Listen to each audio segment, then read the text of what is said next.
Welcome to our first edition of 30 Minutes on the Hill. During this program, telling you and highlighting the exciting things that go on. Let's begin with the Social Studies Department. Hi, I'm Chris Stowe. I'm the Social Studies Department Coordinator here at Shepherd Hill.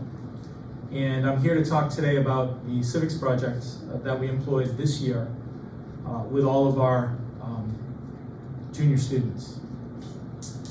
In 2022, according to the Pew Research Center, only 2 in 10 Americans said that they trust the government to do what's right. Yet in 2022, the voter participation rate in the United States was only at 45%. The percentage continues to decline year after year. So the question becomes, as history educators, what can we do about it? How do we encourage a new generation of engaged citizens who can proudly say, "We the people"? In 2018, the state of Massachusetts passed legislation that asked teachers 2 difficult questions to answer. Number 1, what does it mean to be an informed and active participant? And number 2, how can we effectively foster a student sense of civic identity and promote participation in American democracy? The Social Studies Department here has taken the challenge head on with the implementation of the Shepherd Hill Civics Project. During the second term of the current school year, students were challenged with the following task. They were instructed to discover, research, and attempt to solve a problem that impacts their community at the local, state, and national level. The project, completed over the course of 9 weeks in history classes, is made up of 6 stages. Only one of those stages is teacher-led. The remaining stages are independent. We're looking to develop a student's ability to independently identify, research, and take action upon an issue that's important to them. So here we are, having just completed our pilot year. We have many great projects, including some issues such as school-based policy review, community regulations, and public awareness campaigns regarding youth mental health. As a matter of fact, so many projects were incorporated into youth mental health that our administration recognized the need, hired some experts, and brought them in to talk to the entire student body. That happened just a few weeks ago. This is exactly the focus of our civics project, and that is student-inspired change.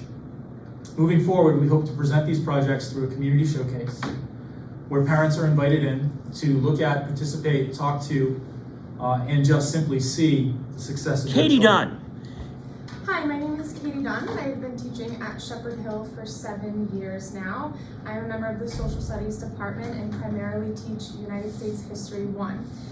I'm here to talk about 2 things that our department is here to present for students and give them the opportunity to engage in that really encompass what our department means. The first one is the Boston Freedom Trail. This year, we will be offering all US 1 history students the opportunity to take a field trip to Boston. It is 3 weeks away on April 4th, and we will be walking the Freedom Trail. Now, if you don't know, the trail is 2.5 miles long and stops at 16 historical sites, a part of Massachusetts colonial history. The 90-minute tour that we will be walking goes to the first 11 sites. It begins at Boston Commons and ends at Faneuil Hall. Some of the sites that we stop at are the grave sites of Paul Revere and John Hancock, as well as the location site of the Boston Massacre. This field trip could not be more relevant to United States history curriculum.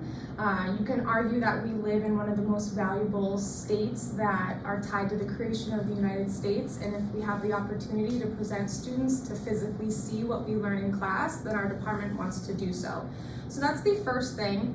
The second is the Humanities Scholars Collaborative. It is a program that has been on hiatus due to COVID reasonings, but we are happy to bring it back.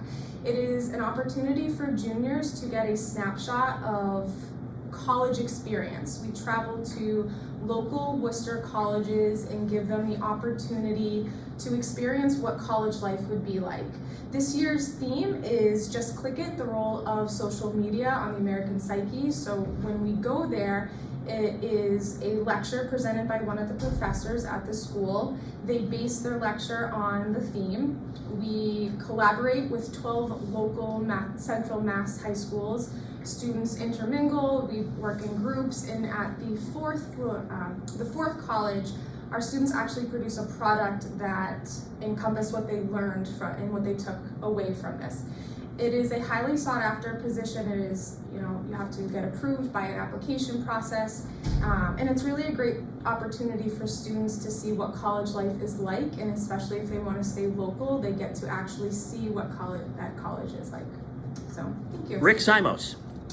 Hi, my name is Ricardo Simos. I've been teaching up here at Shepherd Hill for 20 years as a history teacher, and I want to talk to you folks today about a little something called UDL. Now, UDL stands for Universal Design for Learning, and is a teaching initiative that we are partaking district-wide here in Dudley Charlton this year. When I first heard that term, Universal Design for Learning, it kind of gave me this image of a very rigid, one-size-fits-all type of philosophy to learning.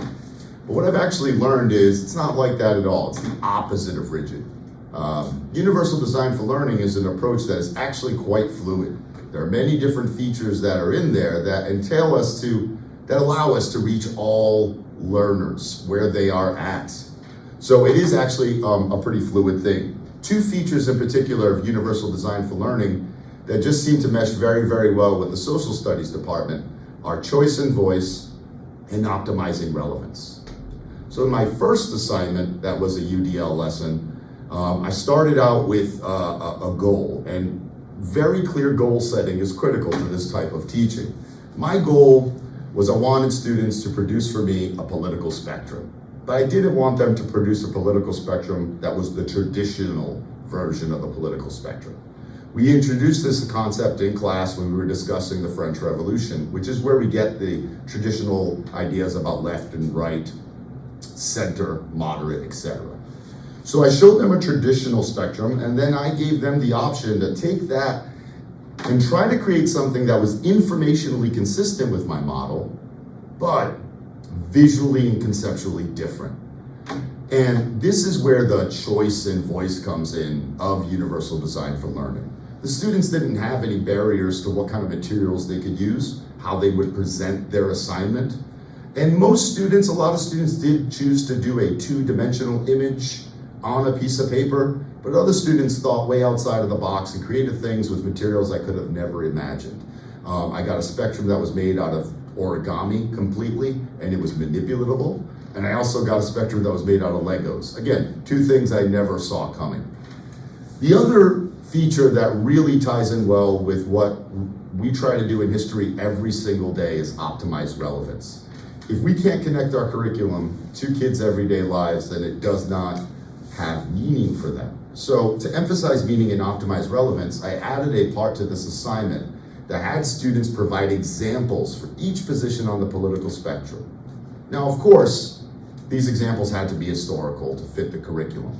So we had French Revolution figures like Marie Antoinette and the Jacobins, but I also wanted them to include current political and social figures, current groups, and the ultimate part of this that really brought relevances home was for students to place themselves on the political spectrum and really start to ask themselves questions about where they see themselves politically. So yes, I did see Marie Antoinette on these projects, but I also saw Taylor Swift, Kamala Harris, the Proud Boys, and other groups that are current today and that kids can associate and understand. And then, as I said before, to really drive the thing home, kids then had to identify where they were politically, which ultimately makes it about as relevant as it could be. So that's UDL. And so now we're going to turn our attention to activities here on the Hill. Hi, I'm Olivia Youssef, and I'm this year's Student Council President. And I'm Joy Youssef, and I'm this year's Student Council Secretary. And basically, Student Council we all know to be something that brings spirit and fun to the school. And for us especially, it's really something that we can enjoy creating and, having something where everyone who can come to school and they leave, they'll look forward to coming back just to do activities that we hold. So we work alongside 3 other officers. We have our treasurer, we have our vice president, and we also have our publicist. And the 5 of us discuss things to bring to our meeting, and we hold around 30 people in a group. We hold meetings with them to talk about, events that we have. And for us, especially, my one goal, and I'm speaking on behalf of myself at this point, my one goal coming to the student council was to bring spirit back. We obviously had a pandemic, and I know that seems so long ago, but it's still something that continues to impact us, and it's something that we kind of have to work around.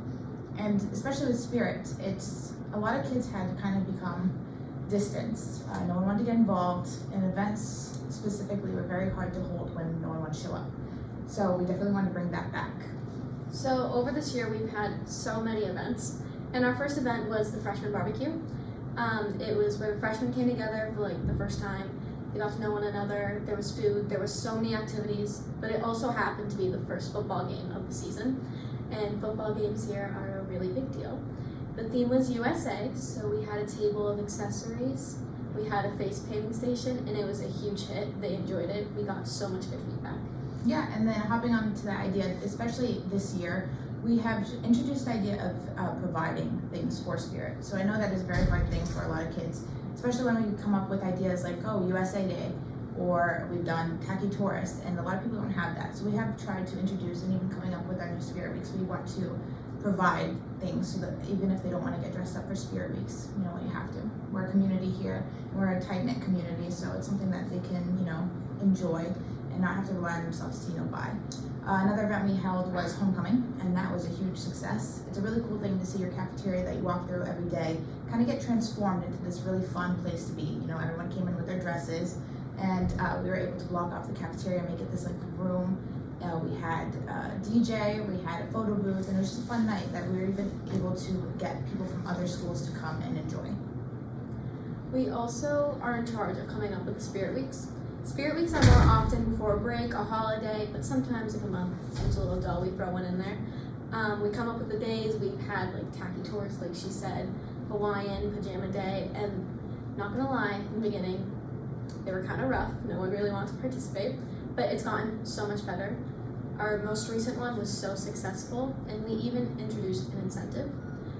So students would take photos of their outfits for the day. They would send them into our student council Instagram, and at the end of the week, we'd vote on it, and they'd win gift cards, and it definitely got the spirit up. Yeah, and then on top of that, we also held a powder puff tournament, and that's a big deal here at the Hill. It's where the girls, we get custom jerseys based on the teams, and then there's 2 teams, and they play football, so it's flag football.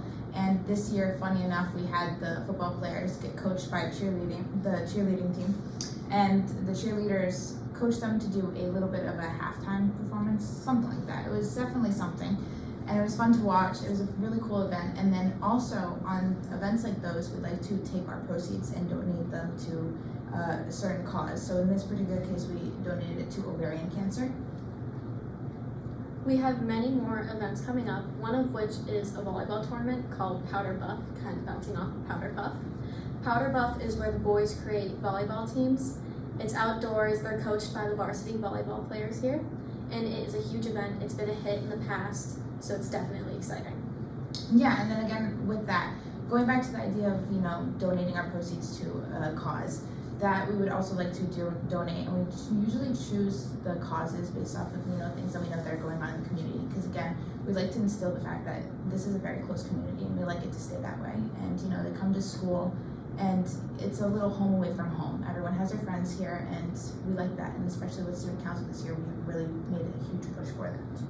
Another event was a spring fling we had, and so we're thinking about it. We're trying to push for a spring fling. So we do recognize that upperclassmen have prom, and that's a very fun event, of course, but underclassmen don't have prom, and I get it, it's kind of the right of the way, but we'd like to change that. We're kind of supporting the underdogs here, and that's something that we've made a change in this year's student council, and it's been for the positive. Everyone's loving that, especially coming back from COVID, and there wasn't so much spirit. It is definitely bringing spirit back. It's creating a culture that hopefully when we leave, the underclassmen can continue to do.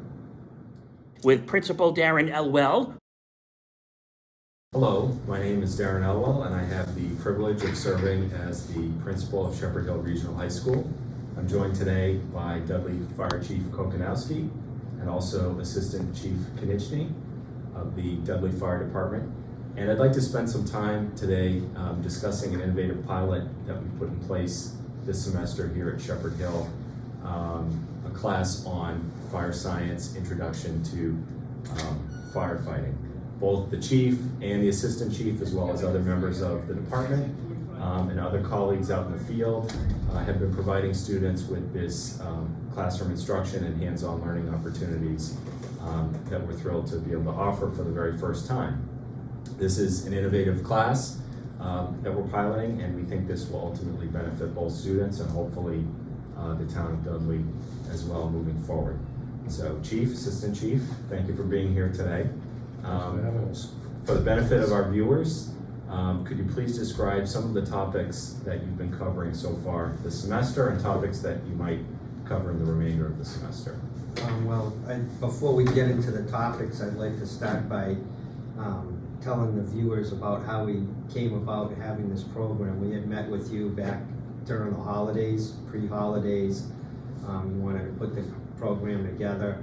We thought it was a good idea, so we put some curriculum together really quick. We basically used the same training modules and texts that they use at the firefighting academy for new recruits, but we kind of backed it off and watered it down a little bit just to give the students an introduction to basic firefighting skills, EMS skills, and some other things that the fire service does that people may not be aware of. Also, we felt that, every student isn't necessarily suited to sit in a classroom 8 hours a day. I know I was one of those people. I got my college education later on in life. I think it's a good breakup. We consider it kind of a pseudo trade because people don't realize how much really goes into it. And with that, I will pass it off to the Assistant Chief, and he can go over some of the topics that we've covered so far. So, like the Chief says, with basing everything off the curriculum that the Massachusetts Firefighting Academy has been using for many years, and what we have done is we've broken it down into 2 different areas. The first being a typical academic setting, where we are in classroom and we instruct on different topics such as fire dynamics, building construction, ventilation of heat and smoke, search and rescue. We will further introduce topics as water rescue, vehicle extrication, so on and so forth. The second part of the program is more of a hands-on type of practical exercise where we've had the students go through the facility here at Shepherd Hill on a inspection walkthrough.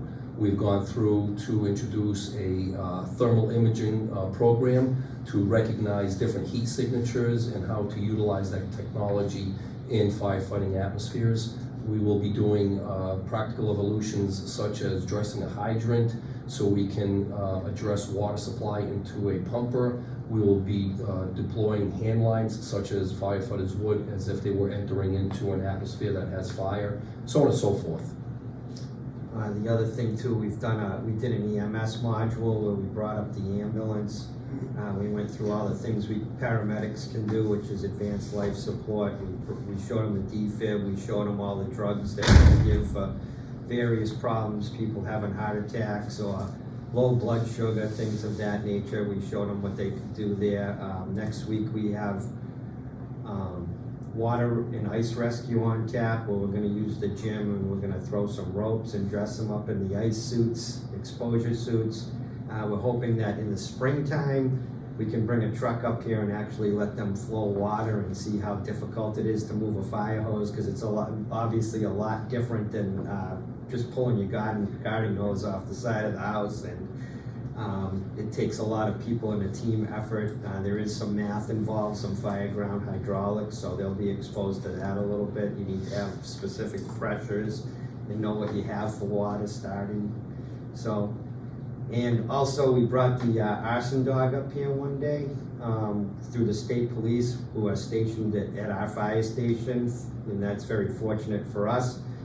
We brought up Sergeant Spall and Trooper Ritz. Ritz is the dog. It's an accelerant sniffing dog, and that class went over really well. That's going to be hard to top because all the kids love that, and that's all they want. They want the dog to keep coming back. But no, it's been a real great class so far, and we're hoping we can build off of it, and over the summer come up with even a more detailed syllabus, so next year we can build on it and have even a better program.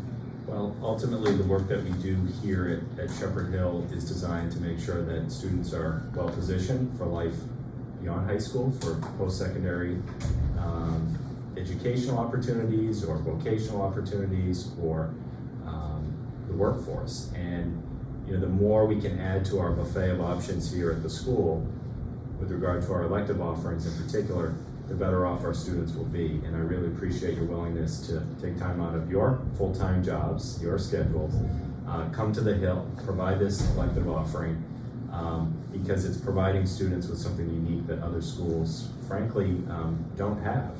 I'm hopeful that in the future we'll also be able to work with, for example, the police department around a criminal justice offering and take advantage of the talent that we have in other departments in the town of Dudley, and also with our partners in Charlton as well.